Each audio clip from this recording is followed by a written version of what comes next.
Sir yes sir. இதுதான் first movie. So எடுத்த உடனேயே லவ் மேரேஜ் அப்படின்னு வச்சுருக்கீங்க. உங்களுக்கு மேரேஜ் ஆகிடுச்சுல? ஆயிடுச்சு சார். ஸோ லவ் மேரேஜ் வச்சுருக்கீங்க, வாழ்த்துக்கள். பட் லவ் மேரேஜ் எவ்வளோ டிஃபிகல்ட் இருக்குது இப்போ நீங்கள் பார்த்து தான் வரீங்க. இந்த பேரை எப்படி சூஸ் பண்ணீங்க? சார் ஃபஸ்ட்டு எல்லாருக்கும் ஒரு கேட்சியான ஒரு டைட்டில் வேணுன்ற ஆசையில் சூஸ் பண்ணது தான் சார் லவ் மேரேஜ். அடுத்து இந்த கதைக்கு தேவைப்பட்டது இன்னொன்று.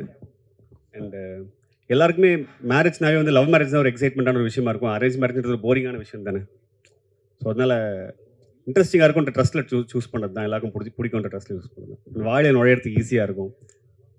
தேங்க்யூ. விக்ரமரூப் சார் மை கொடுங்க சார். சார் இந்த படம் வந்து 30 வயசுக்கு மேலே கல்யாணம் ஆகாத இளைஞர்களை பற்றி நிறைய பேசுது அப்படின்னாங்க. சமீப காலமாக 2-3 வருஷத்தில் நிறைய பேர் ஜென்ஸ் வந்து பொண்ணு கிடைக்காம கஷ்டப்படுறாங்க. அப்படியே பொண்ணு கிடைச்சாலும் எல்லா பொண்ணும் ஐடி கேட்குறாங்க, இன்ஜினியரிங்காங்க, டாக்டருங்காங்க, மற்ற கொஞ்சம் கவர்மெண்ட் வேலை. இந்த மற்றவங்கலாம் வந்து ரொம்ப பாதிக்கப்படுறாங்க. ஒரு மீடியா வச்சுக்கோங்க, கேமராமேன் வச்சுக்கோங்க, நடிகர் வச்சுக்கோங்க, ஒரு ப்ரைவேட்டில் வேலை பார்க்கவங்கலாம். அதை பற்றி என்ன சொல்ல வரீங்க? இந்த படம் என்ன சொல்ல வருது? இது இது இது வந்து நிறைய விஷயங்களை பற்றி பேசுது. இப்போ நீங்கள் சினிமா இந்த மாதிரி விஷயம்னு சொல்ல போதே எனக்கு பிரியன் சொல்லியிருக்காரு, அவருக்குன்னு கல்யாணம் நடக்குதுங்கிற போது நீ சினிமாவில் இருக்க, உனக்கு எப்படி அவ்வளோ ஈஸியாக பொண்ணு கிடச்சிச்சு அப்படின்னு கேட்டாங்களாம். ஏதோ ஒரு லக்குன்னு தான் நான் நினைக்கிறேன். பட் அதையும் தாண்டி நிறைய விஷயங்களை பற்றி பேசுது. அதெல்லாம் நீங்கள் படம் பார்த்து புரிஞ்சுக்கணும்னு நான் நம்புகிறேன். ஏன்னா ஜாலியாக தான் சொல்லியிருக்கோம். யோசிக்க வேண்டிய விஷயம், ஆனால் ஜாலியாக சொல்கிற விதத்தில் சொல்லியிருக்கோம்.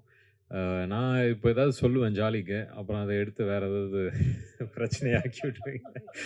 ஸோ அதனால் உள்ளபடி நல்ல கேள்வி தான். பட் ஆனால் நீங்கள் கேட்ட கேள்விக்கு இவரோட அனுபவமே இருக்குது. அதுக்கு தான். சார் சார் மிஸ்கின் சாரை வந்து கொஞ்ச நாள் முன்னாடி நம்ம தாஸ் சார் வந்து இதே மேடையில் வாங்குவாங்கன்னு வாங்கினாரு. ஆமாம், பார்த்தேன். இதே இடத்துல அவ்வளோ பெரிய ஆளா அப்படின்னு கேட்டவர் திடீர்னு அவருக்கு நடிக்கிற படத்துலேயே, அவர் வில்லனாக நடிக்கிற படத்துலேயே இறக்கிருக்கீங்களே, அவர் வாய்ஸை எப்படி சூஸ் பண்ணீங்க? அவர் பாடுவாரான்னு முதல்ல இது பண்ணீங்களா? இல்லை, இது இந்த கேள்வி மிஸ்கின் பாடினதை பற்றி பேசணுமா இல்லை அதை பற்றி சொல்லணுமா? எப்படின்னாலும் சொல்லலாம். அது இல்லை என்னன்னா சிசி, நம்ம கலைஞர்களாக இருக்கும் பொழுது நம்ம உணர்ச்சி பெருகும் பொழுது நம்ம சிலது பேசலாம். ஆமாம்மா, இல்லை என்னன்னா அதான் அது ஒரு இஷ்யூ சார்ந்து அவர் பேசினார். பட் தனிப்பட்ட முறையிலலாம் அப்படி எதுவும் இல்லைன்னு நான் நினைக்கிறேன். அவர் அப்படியும் சொல்லவும் இல்லை. அதே மாதிரி மிஸ்கின் சார்கிட்டையுமே நான் சொன்னேன், அவர் இந்த படத்தில் பாடி அவர் சூப்பர் நடிச்சிருக்காரா, சூப்பர் அப்படின்னு தான். ஸோ கலைஞர்கள் என்னென்ன இப்போ பொதுவாக வெளியிலேருந்து பார்க்கும்போது இவருக்கு அவர் போட்டி, அவர் இவரை சொல்லிட்டாரு அப்படின்றதெல்லாம் வந்து ஆக்சுவலாக உள்ள எதுவுமே இருக்காது. அடுத்த நாள் திரும்ப இதே இண்டஸ்ட்ரியில் தான் நம்ம இருக்கணும். ஸோ அதனால் இந்த மனிதாபிமானம்ன்றது எல்லாருக்குமே, என்ன எல்லாம் மனிதர்களாக படாத கஷ்டம் கிடையாது, இல்லை நிறைய இடிப்பட்டு தான் ஒரு இடத்துக்கு வரோம். ஸோ அதனால் அங்கே ஃபுல் ஸ்டாப் வச்சுட்டு மிஸ்கின் சார் பாடினதுக்கு வரேன். எனக்கு வந்து பொதுவாகவே முதல் படத்துலேருந்தே அவருடைய வாய்ஸில் ஏதோ அவர் நல்ல மியூசிக் சென்ஸ் இருக்கிற ஆள். என்னோட குருநாதர் வந்து சஞ்சய் சுப்பிரமணியம் சொல்லி ரொம்ப ஃபேமஸ், தெரியும், சங்கீத கலாநிதி, ரொம்ப பெரிய இசையில் வந்து ரொம்ப வல்லுநர்களுக்கு தான் அந்த விருது கொடுப்பாங்க. ஸோ அவரும் மிஸ்கின் சாரும் ரொம்ப க்ளோஸாக பழகுவாங்க, மியூசிக் பற்றி பேசுவாங்க, லிட்ரேச்சர் பற்றி பேசுவாங்க. நான் பேசும்பொழுதுமே வந்து உங்களுக்கு சொல்லி தெரியணுன்றல அவ்வளோ ஒரு ஸ்பஞ்ச் மாதிரி அவர் அப்சார்ப் பண்ணாத விஷயமே கிடையாது.